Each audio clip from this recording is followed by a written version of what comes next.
Welcome to our series of VIP Box, Black, Indigenous, and People of Color in very important places, holding offices of great significance. It is a great pleasure for me to be hosting this program and to have our first interview with Her Majesty, Her Excellency, Loreen Bannis-Roberts. It is such a pleasure for me to have this opportunity to speak to you as a fellow Dominican. And it is such a significant year, I think, for us Black women and women of color, Indigenous women in leadership roles. And I had the inspiration to launch this series at the back of, as you know, the first female vice president being inaugurated this year on the 20th of January. So following on that, with the 20th of February, having you in the hot seat and in focus is such a great pleasure. Welcome, and please introduce yourself to our audience. Thank you, Dr. Coffee, and I'm so pleased to be here with you today. And let me first of all, from the onset, congratulate you actually for starting this series of discussions where you bring into sharp focus our Black, Indigenous, and people of color. And I want to really commend your effort. This serves as a platform for us women to tell our life stories. I am Loreen Bannis-Roberts. I was born in Castle Bruce, Dominica, and I've had a fairly colorful journey that took me to where I am today. I'm married to McDonald Roberts. We have three beautiful children, two boys and a girl. And I am also the first female UN ambassador to Dominica at the United Nations. Excellent. I was also the first female parliament representative of the Casablanca constituency. And at one point, I was the only female serving in the cabinet of Dominica. So I've had a series of firsts. Mm. This is outstanding. This is great achievement.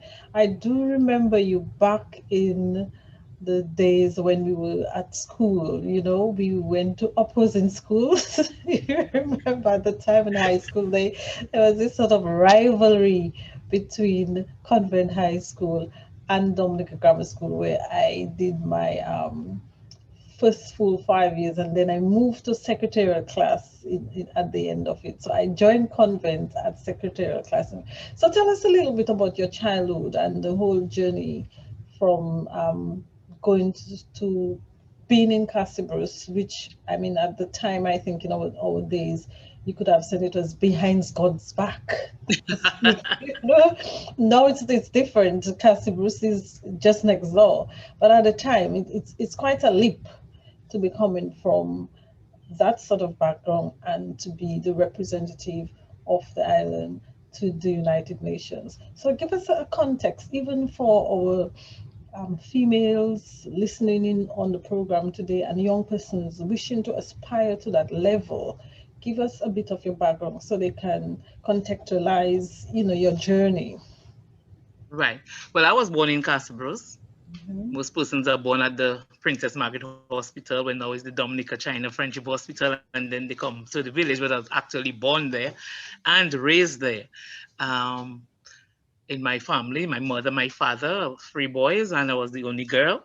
But that did not, I had equal access to everything, like the boys, And my home basically was a place where the community would gather, since my parents owned an entertainment center, and my father was the pharmacist in the village. So all medical people who needed medical attention would come to the home.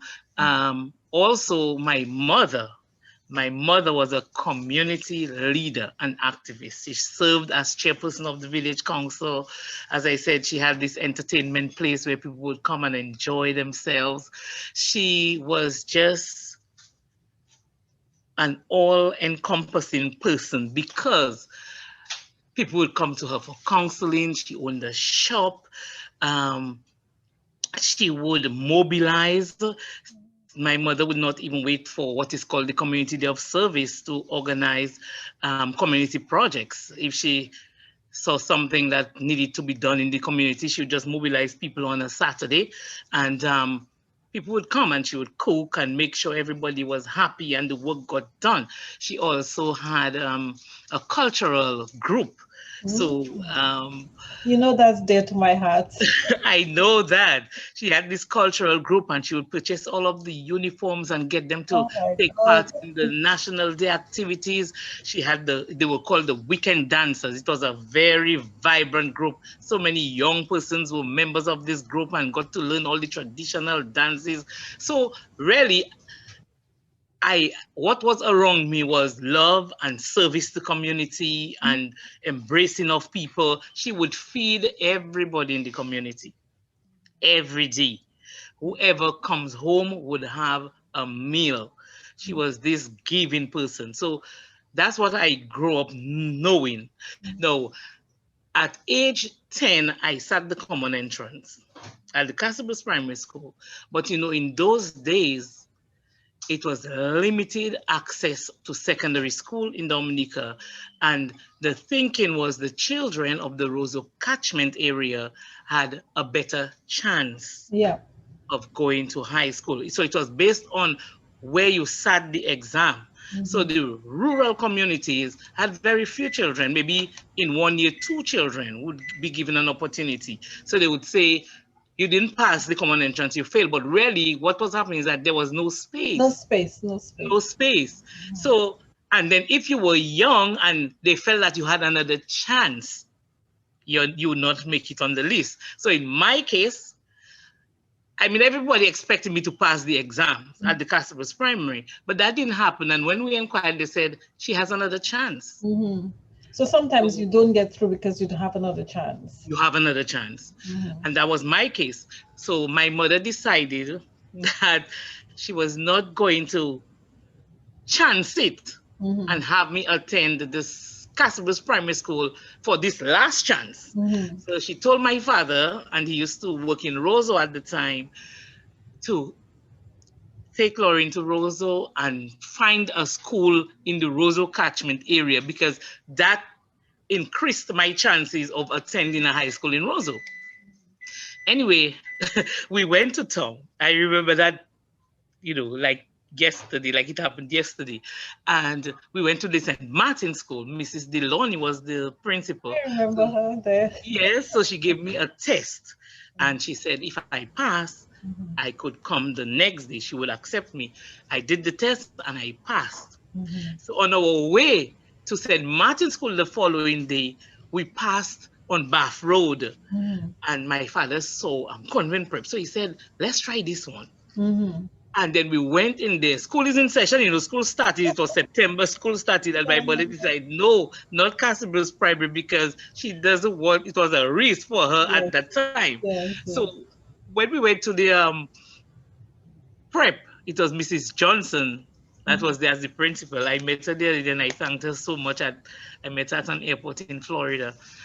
And I think she told me after, you know, she felt sorry for my father, because here's this gentleman with this little girl in such of a school in Roseau. So she had this empathy. She's like that, yes. Yes. Like that. So she went upstairs. I remember this, you know. She went upstairs and she asked Mrs. Burnaby, who was the grade 6 teacher, whether she would accept this child in her class. And Mrs. Burnaby, she came down and she looked at me in the principal's office. I guess God was working. And they accepted me at Convent Prep. I went to the Convent Prep, I got accepted, and then I passed the common entrance with flying colors, and I made my way to Convent High School, where, you know, I made it. And let me just give you a joke, you know. When I went to Convent Prep, you know, you have this little country accent. And then the others look at you as a little country girl. But I've always been a person who has been self-assured. So I had this accent, but then Mrs. Burnaby, she wrote on the board ETB, and she wanted to know what was the meaning of that, and it was External Trade Bureau. So she said when she saw my hand was up, she said, okay, let me give her a little chance. And I said, External Trade Bureau with this accent, like, you know, External Trade Bureau. And then the class just went flat because that was the first time they were hearing this accent. But I didn't, she scolded them, but I did not really feel bad because I knew I had it right. Yes. You know, and then she told them, you know, that's not the way to behave, and you know, people from various parts of Dominica, you know, so that was a little joke. And then I went to convent. My life at convent was very interesting. I had fun at convent. I did my work, and then I made that breakthrough with netball at the convent high school. I became the house captain of St. John's. I ran for head girl at the convent high school. I played for many years on the convent high school netball team. I made the national team at 15 years. I made the Dominica national netball team. I stayed on for 10 years on the national netball team. I did very well. I played for Celtics netball team, and you know, we won many championships, and made the national team, of course, traveled throughout the Caribbean. And at the end, I became the president of the Dominica Netball Association. So it was from player all the way to administrator until we, Dominica, under my stewardship, hosted the first New Millennium AFNA, which is the America's Federation of Netball Associations Championship, right in Dominica, where we had all of the Caribbean teams coming to Dominica to play netball. So yes, I remember those days of netball, and convent and grammar school were always battling with the grammar put it school boys politely. supporting us and the SMA boys supporting convent. That's right. I remember people like James Dominic, you know, he would go to the school, mobilize, and when you hear there's a championship match between convent and grammar school, that's it. The The pack place is was packed, filled. packed. Filled. All of the grammar school students, all of the convent high school students and teachers, and I tell you, This that's where I was got that name really, Bambish. I remember yes, Mr. Savrin, yes. you know, and I went to convent secretarial. So I actually went to convent for 7 years because after fifth form, I did 2 years of the secretarial class. Okay, yes, yes. Yes. So I was on the team for 7 years, and Mhm. Mr. Savre would enter Windsor Park, and when he sees me, they'll say, Bambish again, because I could play very well. Yes. So So, when you graduated from high school, how did your career unfold? okay. Let me just say, at graduation, I received the award as Sports Students of the Year. Oh, wow. Yes, in Fantastic. 1984. After Well that, deserved, I think, because I remember those days. Once we had a game and you were playing, everybody knew that was going to be a fight. and the thing is, most people remember me for netball, but I actually started with track and field, and I was very good at the Okay, 100-meter dash, the 200, and the shot okay. put and discus. Yes, Mm, I was really good, but I stuck onto netball. So okay. after that, after convent, I went on. I taught for 2 years at the Goodwill Primary School and at the Roseau Girls School. Then I Mhm. did a stint at Cable and Wireless and Dexter, also at, Oh, yeah, planning division. okay. And then I went to the National Bank. I applied and I was successful, and I stayed there for 13 years. Mhm. At the bank, I left at the level of supervisor in 2000 when I entered active politics. Mhm. I ran, and in January 2000, I became the first female parliamentary representative of the Castlebrooks Did you constituency. ever have politics in your vision growing up? Did No, you see yourself as a politician? no, but I wanted to serve on the village council Okay. because my mother served there, my father served there. So Mhm. I always wanted to be a member of the Castlebrooks Village Council. But when I was asked to run for elective politics and I told her about it, she said, you know, you always wanted to serve on the village council.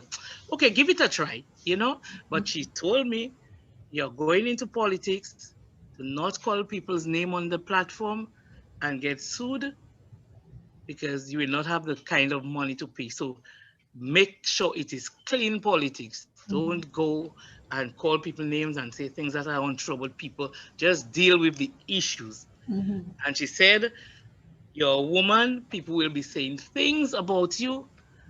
Just know who you are. What belongs to the dustbin, you put it there. and you move on. Know what you want, know who you are, you were raised properly, and I think you can do the work. And once you have my mother or my parents behind you, you're a winner. And then I had the support of my husband. In fact, when I entered politics, my son was what, 6 months? Six Oh, months, he was a wow. baby. Yeah, he was a baby.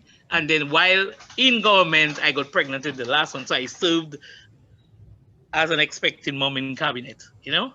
Mhm, So, mhm, mhm. yes. So I became the member of parliament, the member of parliament for the Casabas constituency. I won. I actually served 2 terms. And then I served as parliamentary secretary. I served in the Ministry of Tourism. I served in the Ministry of Education. In fact, the Prime Minister, Roosevelt Skerrit, was the Minister of Education when I served as his parliamentary secretary. So we go back a Oh, long way. wow. I Yeah. remember you being my minister when I was on the Ecotourism Development Program. That's right. I That's right. remember So that. as So we need Minister to of go State in back the some ministry, quite of a course, long I way. remember Our you. paths have crossed a number of times. That's right. That's right. And I served as minister in the Ministry of Tourism. I served in the office of the Prime Minister, and I acted as Prime Minister twice. Okay. Yes. Okay. So it has been an exciting road with its challenges, obviously, and Mhm, opportunities. mhm. After that, when I left active politics, I went to, because my husband and children migrated, so I went to St. Thomas and I was given the opportunity to serve there as Dominica's liaison officer for the diaspora. Mhm. St. Thomas, it was really good because there's a very vibrant St. Thomas Dominica Association of St. Thomas in the Virgin Islands. So I became a member and I was Okay. able to serve. I've done a lot of voluntary work Yes. and I worked with them. And one of the highlights is that in 2015, when there was Tropical Storm Erica, oh, we mobilized that St. Thomas community. I had meetings with the governor, went in as a team, and we mobilized all of the Virgin Islands, and we were able to send a lot of stuff Mhm. back home to assist those people who were affected by Tropical Storm Erica. My children were at high school there. I served as the president of the PTA at the Ivana Eudora Ken High School. And it's not a matter of boasting about it, but many of them said that it's the first time they had a president and the PTA was so vibrant. We were able to raise funds and get the children into various competitions. I worked well with the GROTC and Colonel Eddie Charles. He's Dominican and he was the commander there. So that in itself was a plus. We worked. I got the school to send its battalion to Dominica, 2 platoons, and they took part in one of our independence celebration because I wanted to show the young people of Dominica what's happening in the Virgin Islands and how they can be part of that GROTC program. We do not have the GROTC, but we have Is it the Scouts? the Cadet Corps and the Cadet Scouts. Corps and Scouts. Yes, yes. And even today, Colin Charles and I are still in contact in terms of getting uniforms for the Cadet Corps and that sort of thing. Mhm. So I also served as a captain with the Civil Air Patrol, and Mm. that's a voluntary organization. It's like the youth arm of the Air Force. Oh, wow. Like voluntary section. So my children were in the Civil Air Patrol. So as a parent, I could volunteer. I had on my uniform, Oh, my wow. so yeah, it was interesting, We and need they to get all recognized those me and gave photos me if you an have any award. photos of it. Yes, yes, yes. Yes, yes, that's So, and then I got the call from the Prime Minister to serve here as Dominica's ambassador to the United Nations. And if I can give you a little joke, I said, me? I said, okay, can I have just one night to just think about this? Because it's like, I didn't see that coming. So yeah. then he said, okay, you can call me tomorrow, but the offer is on the table. And if the Prime Minister calls upon you and offers you an opportunity like that, is because he has the confidence that you can do the job. So I said, okay.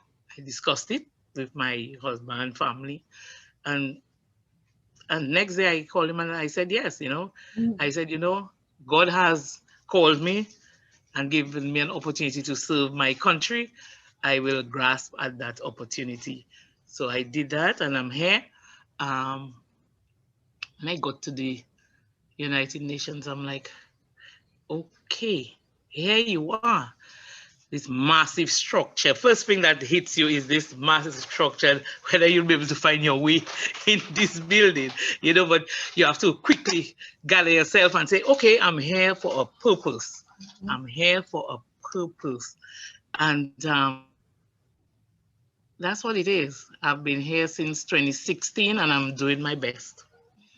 I came initially for 2 years and it got renewed and renewed again. So I'm doing something right. Well, we're certainly proud to have you represent us. And I mean, as I say, I remember you even from school days being a force to reckon with on the netball court. Anytime we knew that you were going to be in that match, we knew we had to put our strongest team together to deal with you and our best goal shooters. Because, Well, Green and these right? people. You played wing defense. I played wing defense, goal defense, Goal and defense, yeah, goalkeeper. and goalkeeper. So we knew that we had a fight on our hands. And I think from my knowledge of you, we've seen this sort of determination, this sort of hard work, this sort of community facing characteristics throughout your life. And I can understand now when I hear of your mother, because I think much of who I am as well today is because of my mother and the upbringing that we had, though humble, but still help us to become strong women. Um, this is a bit I want you to touch on is what are some of the key factors you think helped you to become a strong woman? Because to be a politician, to be a community focused person, to have held all those leadership and high offices, serving as the prime minister of a country twice, working in the office of the prime minister, all this sort of VIP positions, as is coined by our program itself, really requires you to be a strong woman within. Tell us some of the qualities you think it is necessary to have as a female leader of color in such high offices. Okay. Leadership it matters. And to be a leader, there are certain character traits I believe a person must have. Women come with certain characters that are built in. Most women, Mhm, caring, mhm, empathy, mhm, love. But apart from the academics, because the academics are given, if you are qualified in a specific field, that's a plus. mhm, But you must have the right attitude. mhm, You must be a people's person, firm but embracing. And then you must respect people so that others can respect you. You must be a role model. And a simple thing as how you carry yourself goes a long way. The way you dress, how you speak, what you have on social media. Somebody can go on your Facebook page and decide, do I want to associate myself with this person or just let that person be? These little things go a very long way. You must be able to listen to others. You have to listen to their story, especially as a politician. Dr. Coffee, you're a counselor, you're a doctor, you are a peacemaker, and incidentally, I serve as a justice of the peace in my community too. You are the go-to person, especially in Caribbean politics, where people see you, feel you, know you, they know where you live, they have access to you. So if you're a person that do not want people around you or to touch you or to don't get into politics at all or any leadership role, a leader must be able to reach out and must be accessible. also as a person, you must be able to persevere, especially in politics. Remember, you are in a position that somebody else wants. Yeah. So there are things they will do and say. So you have to pray to God for the spirit of discernment, and you must be able to laugh. Sometimes people say things that are so outrageous that you have to laugh at it. You know what I mean? Otherwise, your pressure will be up all the time Mhm. because you are in a position that people want. There are other people who want to be in this position. There are other people who, maybe because of your sex, you're female, they figure that's not the job of a woman. A woman should be. Some people still think like that. You should be home taking care of children in the kitchen, and they do not see a woman being in that position. But you have to know who you are first. Know who you are, set your goals, be on a mission. In the local saying, you can't stop and answer every dog that barks. You have to be Yeah. able to hear the noise and Oh, keep that's one of moving. my mottos. Yes, That's keep one of my moving. mottos. You Yeah. will be moving at a different pace, different stages in life, but you keep moving. Do not stop. You will get to your destination. If you know what you want and how you're going to get there, you will get there. There will be hurdles, there will be setbacks, but sometimes we consider them setbacks, but they are blessings in disguise where we have to pause and take stock of what is happening around us.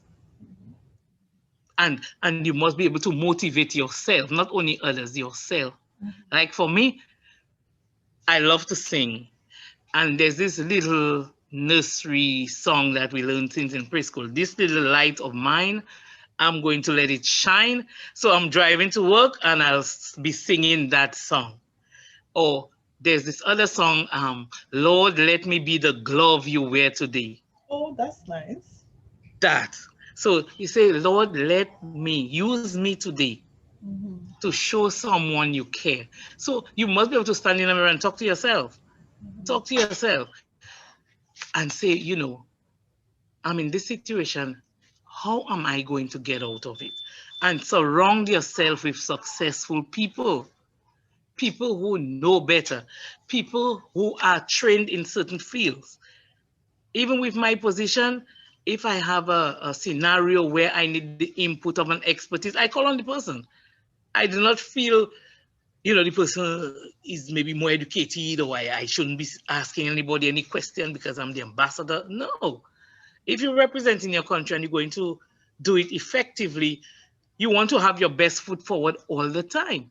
So if there's a particular area that somebody is more qualified in and you can do with their expertise, you can call on the person, seek advice.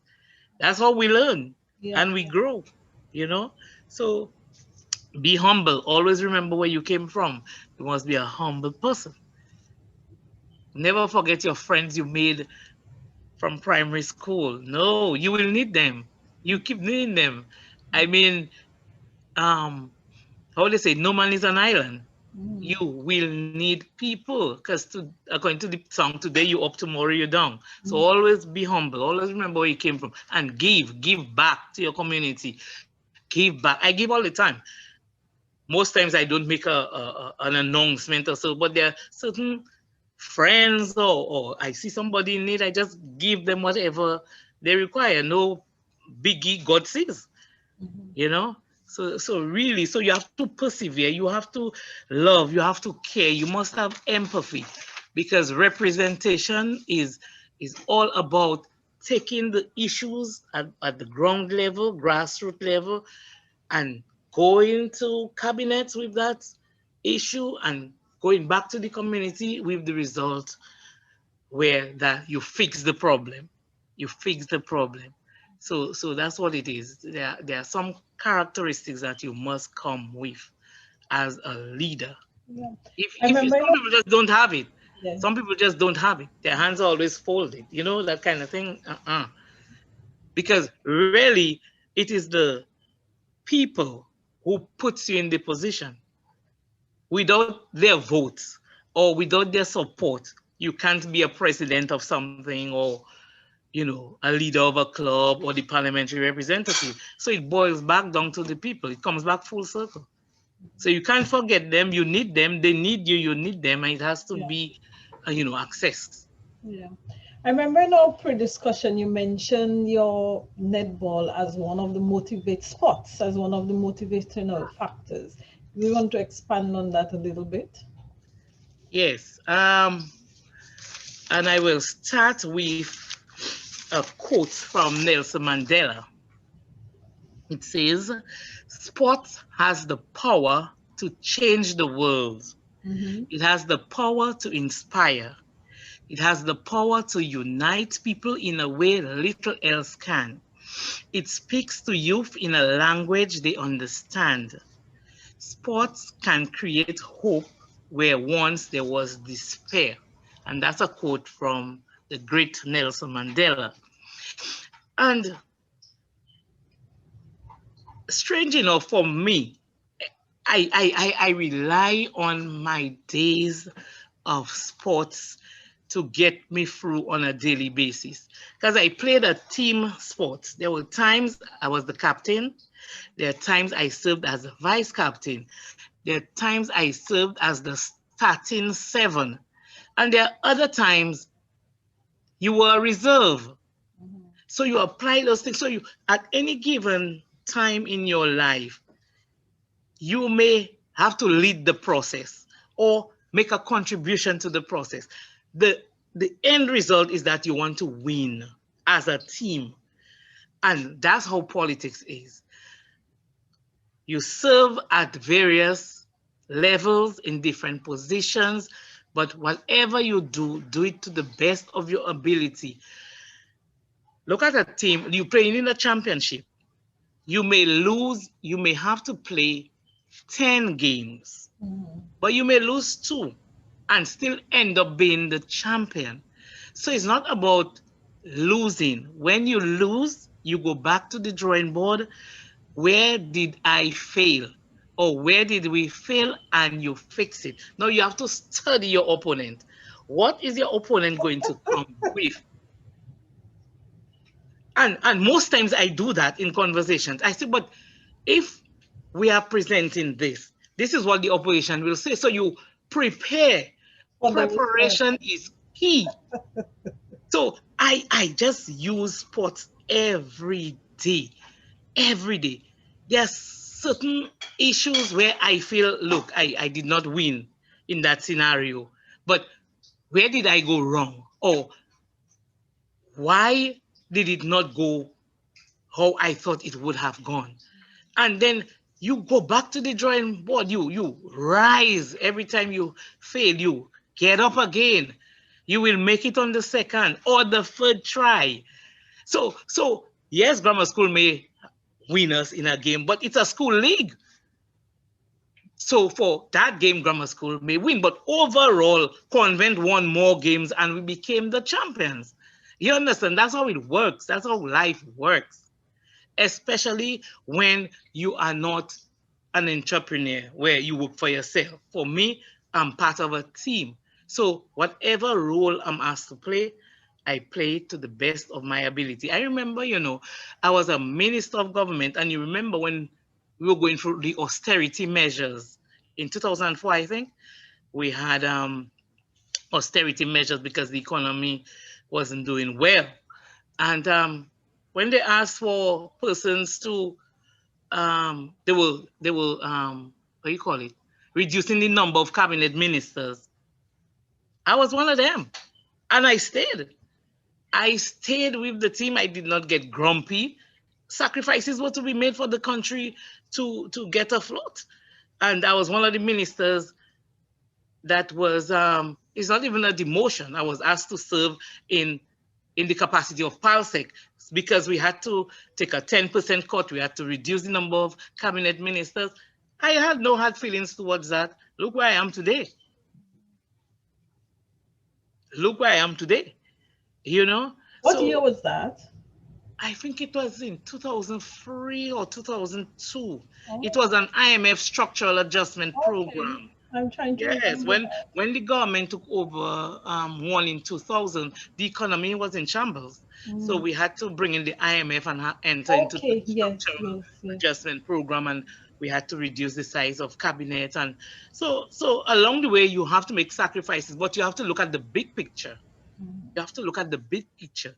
You will make a sacrifice today, but it will benefit you and others tomorrow. And Well, I think we need a part two with you because it's already, we have 8 minutes left, and I feel we are just getting into the meat of our discussion. So I think we're going to have a part two on for this series. I'll have to bring you back to look at, because what we've done is, if I can recap, what we focus on is really your life in politics in Dominica, but we've not really touched in the VIP of VIP roles of being an ambassador and working among the global leaders, the world leaders, and for the young persons out there looking to get into international politics, to international government. I think it's important for us to get a bit of your story about that experience. But unfortunately, we are running the series to set time frames. So I think we're going to have you back, well, Dr. Coffee, Your you Excellency. have We're going to access have you to me. back. It's a pleasure. It will be a pleasure to be back because there's a lot more we can talk Yes, about. we have just You touched on possibly just a half of your life really in public service. And I think that the second part on the international stage can be a show on its own, just working at that level.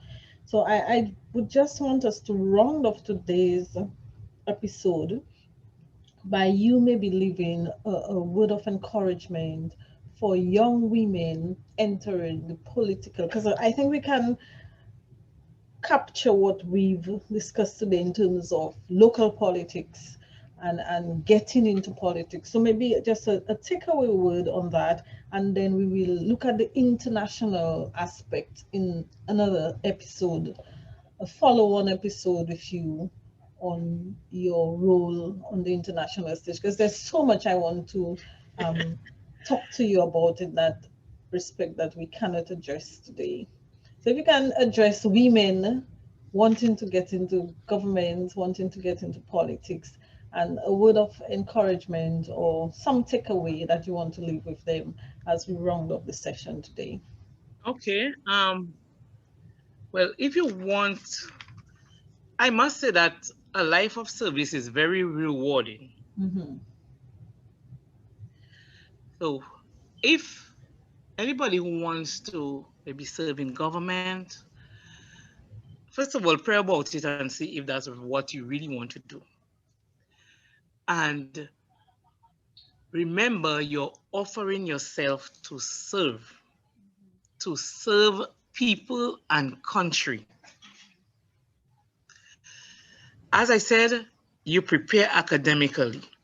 Nowadays, more of our young women have access to universal education, universal primary, universal secondary, universal tertiary, especially in Dominica. This is a privilege. Education is a right, but when you look at what is happening around the world, there are still women and girls who are barred from accessing education. So we are fortunate in that we are free, free, it's accessible, and the government is willing to help you along the way. Take advantage of it. Now, when you and I went to high school, we had to go to the Roseau Library to do some research or to get information. Right now, it's at their fingertips. It's right there on their laptop or their phones. So use the technology wisely and look at role models, be it in Dominica or globally. Find out what's their story and what do they do, because it can be a rewarding job and it must be something you want to do and you like to do, because in life you have to enjoy the work that you do. Certainly. Otherwise you will be miserable. Yeah. So make sure, so you've taken the decision, this is what I want to do, I'm qualified. Make sure you have the character traits. You have patience, you love people, as I said, you make sure you practice leadership roles, then be it in the community, you volunteer. Nowadays people do not volunteer. We need more volunteers. Volunteer your time, give. People will notice. Be careful. Be careful what you say, how you say it. Be careful what you have out there on social media about you.